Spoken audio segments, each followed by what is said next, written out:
Սիրելի այրենակիցներ, պարոն Թովմասյան, դուք մեր ունեցած եղած լավ բանը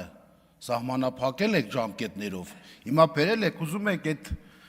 նախկին լավը նորից ծախել ժողովրդի վրան, թե իբրև լավ բան եք անում։ Եվ ասում եք, որ ժողովուրդը տեղում չի եղել, դաշտությունում եղել, փակտուր եղել, աշվի չեք արել ձեր նյութատեխնիկական բազա, որ չափագրող չեք ունեցել։ Եվ եթե սխալ չեմ սխալում 35000 միավոր կույք ինքնակամ, մենակ Գեղարքունիքի մարզում է, որոնք այս ժամանակ այստեղից բարձրաձայնում ասում էի չեք ասնել այդ ժամկետում կազմակերպել աշխարհումները, դուք ասում էիք ոչ, մենք ըստակ ժամանակ ենք տնելու։ Այսինքն այդ 912 կառավարության որոշումը դուք եք արգելել, որպեսզի մարդիկ 912-ով իրանց գույքեր ինքնակամ շինությունները, որոնք քաղաքաշինական նորմերին չհակասում, 60 հոդվածով ծանրաբեռնված չեն խախտում այլ քաղաքացիների սահմանակից սեփականատերերի իրավունքները, ենթակա են օրինականացման, համայնքի բյուջե մուծելով գործող կադաստրային արժեքի X%-ը, որը տարածակ հոտիավորմամբ անգամներով թանկացրել եք։ Հիմա եկել եք ստեղ ասում եք, գիտեք ինչ Ժորժ ջան, վաղ որ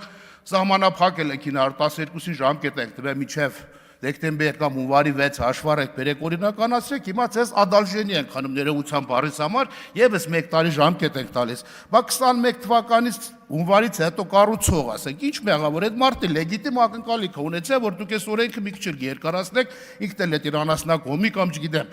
բնակելի տան մասով գյուղական բնակավայրում կառուցապատի հետո կստանա։ Բացի դա դուք հաշվի առել եք այդ հանգամանքը, որ չափագրման կազմակերպությունները ինչքան սակագին են սահմանը ձեր տված լիցենզավորած կազմակերպությունները, արդյոք այդ քաղաքացիների վիճակի են այսօր ֆինանսական առումով, որպեսզի գնան եւ այդ չափագրումներ իրականացնեն եւ ձեր բերած ողջամիտ սուրս ժամկետում կարողանան օրինականացման փաթեթներ ներկայացնել ձեզ կամ համայնքներին, որպեսզի ստանան համապատասխան մերժման կամ օրինականացման որոշումներ։ Սա նոր բան չէ։ Կառավարության 912 որոշումը միշտ եղել է, գործել է եւ կարծում եմ ավելի լավ է գործել։ Դուք բերեցիք սահմանափակում դրեցիք, տեսակ որ դա աշխատող չի, ավարտում եմ։ Ժողովրդի մոտ մեծ